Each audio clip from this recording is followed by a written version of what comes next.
Moi, j'aime rencontrer des gens qui me donnent l'espoir, qui sont des survivantes de certaines choses. Je suis en compagnie de Marie-Sophie. Ça va bien? Oui, merci. Oui, ici Chantal Laberge, naturopathe. Toi, tu as eu à 20 ans, ça veut dire 20 quelques années, même si tu as de l'air juste de 20 ans, tu as eu une greffe de la moelle osseuse. C'est bien ça? Oui, effectivement, suite à une leucémie myéloïde chronique. Puis, la seule option qui s'avérait pour me guérir en ce temps-là, parce que, comme tu dis, on se reporte quand même il y a 20 ans, c'était la greffe de moelle osseuse. OK. Puis là, d'où l'importance des fois de signer notre carte d'assurance maladie pour faire des dons. Mais c'est pas la même chose, je pense. Hein? C'est la même chose? Oui, en fait, signer la carte, c'est important parce que, dans le fond, les MA Québec ont aussi une banque de donneurs de moelle osseuse. Ils ont des donneurs de sang, mais ils ont aussi, on peut donner de la moelle. Mais ton donneur, c'est un donneur vivant. Oui, c'est un donneur vivant parce que la moelle osseuse, c'est le tissu gélatineux qu'on a à l'intérieur de l'os. Donc, c'est elle qui fabrique le sang. OK. Alors, puis comment toi, tu as découvert que oui, tu avais ça? C'est quoi les symptômes que tu as eus à 20 ans tout d'un coup? Qu'est-ce qui s'est passé? Ben moi, les principaux symptômes, c'était de la grande fatigue. J'avais les ganglions très enflés. OK. Puis, de la fatigue, vraiment, je pense même que on pensait que c'était une amygdalite au début, avant de diagnostiquer une leucémie. Les médecins, ils ont vraiment fait des recherches, ils ont vraiment... les petites maladies de base avant d'être dans les grosses affaires. Avant d'être dans les grosses affaires. Mais je dirais que les principaux symptômes, c'était de la fatigue, des ganglions sortis, des ulcères dans la bouche, beaucoup. Oh, OK. Donc, c'est ça, ils ont découvert, mais ils ont vraiment passé beaucoup de tests avant de diagnostiquer. OK. Est-ce que toi, quand tu as eu ton diagnostic puis tu as vu tout ça, est-ce que tu as déjà pensé, je peux mourir, ou ça t'est jamais venu à l'esprit? Ben, avant le diagnostic, non, ça ne me venait pas à l'esprit de mourir. Effectivement pas. C'était pas dans mes plans. Non! J'espère pas 20 ans, mais tu sais, quand on sait des noms, comme quand on annonce à quelqu'un de 20 ans qui a un cancer ou à 30 ans, ben, c'est quand même épeurant. Ben, c'est sûr que sur le coup, je veux dire, avant d'avoir le diagnostic, sur le coup du diagnostic, oui, j'ai eu peur de mourir, effectivement. Mais je veux dire, avant, tu sais, je savais pas qu'est-ce que j'avais, ça a pris vraiment beaucoup de temps. Beaucoup, ça veut dire combien de temps à peu près? Ben, il s'est écoulé peut-être une période de 2, 3 mois là, avant qu'il diagnostique. Donc, il m'avait dit, tu as une amygdalite, on m'avait retourné à la maison avec des antibiotiques. Après ça, j'étais retournée parce que je guérissais pas. Okay. Et puis là, le médecin m'avait dit, ben, tu as une guérison lente. Après, il m'a retourné encore à la maison. Ça a pris vraiment un bon bout de temps. Puis en fait, ils ont découvert parce que j'étais allée chez la gynécologue, puis la gynécologue, elle m'avait posé une question, comment ça va? Puis je pense que j'avais fondu en larmes. Okay. Parce que j'étais vraiment pas bien. Je sais pas ce que j'ai, je suis pas bien. Puis elle avait fait passer une prise sanguine, puis c'est dans la prise de sang, je sais pas trop, ils ont vu des formes dans le sang okay. qui étaient pas belles. Et à partir de ce moment-là, ben là, ça a été pris en charge par le système médical, là. J'ai vraiment eu des bons soins, soit dit en passant, parce que... Oui, ils font des bonnes choses aussi. Oui, ils font de très, très bonnes choses. Puis, j'ai aussi... je pense que la formule gagnante dans une guérison, c'est l'union de la médecine traditionnelle et de la médecine naturelle. Puis, est-ce que toi, tu as utilisé les deux à ce moment-là? Oui, j'ai utilisé les deux. C'est sûr que bon, il y avait au niveau, au début, ben, on s'alignait vers la greffe. J'ai comme su ça, on avait essayé quand même des traitements de chimio. Mais avant la chimio, je crois même que j'étais allée voir un médecin anthroposophique. Ça, c'était très rare pour le temps. OK. Il m'avait donné des injections de gui. On a essayé. Ça avait plus ou moins fonctionné parce que les cellules atteintes étaient à 96%.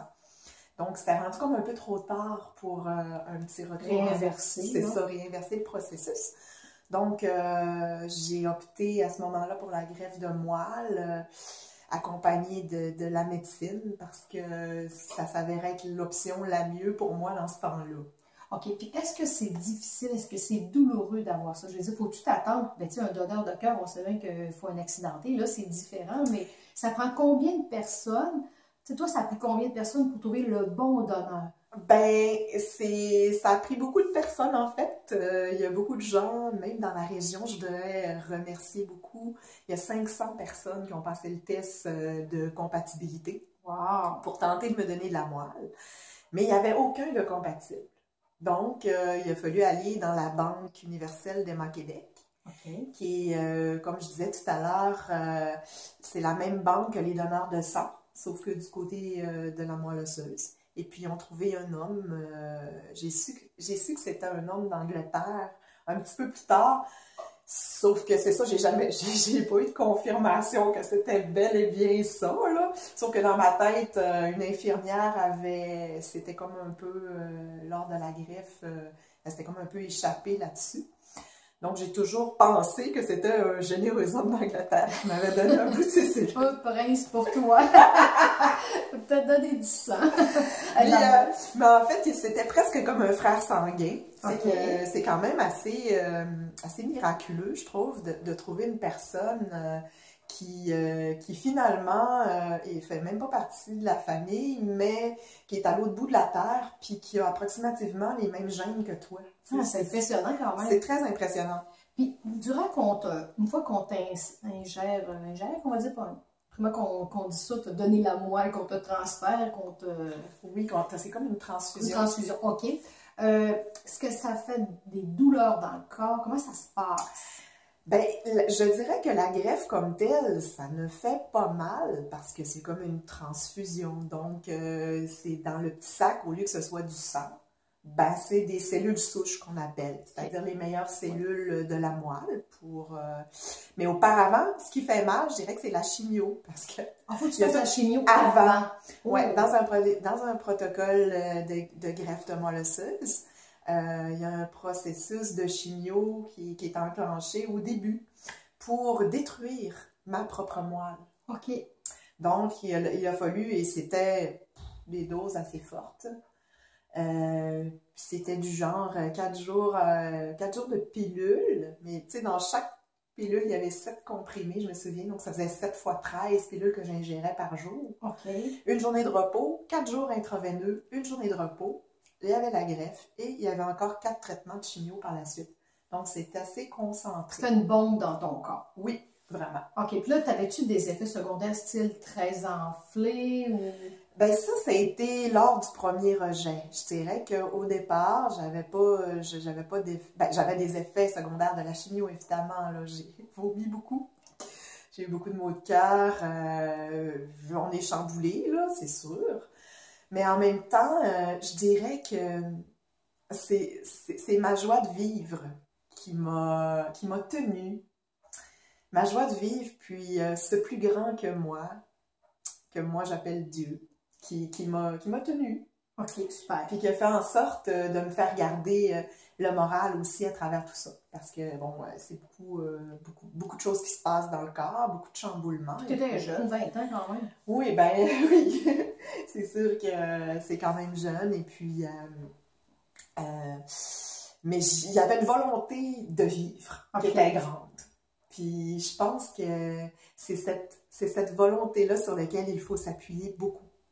Oui, sûrement parce que, tu sais, moi, je me trompe tout le temps de nom dans ton cas, plutôt que t'appelais Marie-Sophie, je t'appelle tout le temps Marie-Soleil parce qu'elle est comme un soleil plein de vie. Fait que c'est pour ça que moi, je tenais à ce que tu en parles un petit peu parce que je trouve que quand des gens ont des diagnostics un peu moins fun, ben tu donnes de l'espoir. Puis ça montre aussi comment la médecine, elle peut être extraordinaire. Tu sais, des fois, on peut pas, avec la médecine douce seulement, s'en sortir. Il faut vraiment aller avec les grosses armes. Puis tu vois, tu en es quand même une preuve vivante comme de quoi, ben tu es en santé. Puis 20 ans plus tard, ben tu es vivante, pleine de joie. Oui. Puis on pourrait-tu dire que tu as quand même une santé assez normale? Ben oui, on peut dire ça, que j'ai une santé, une bonne santé.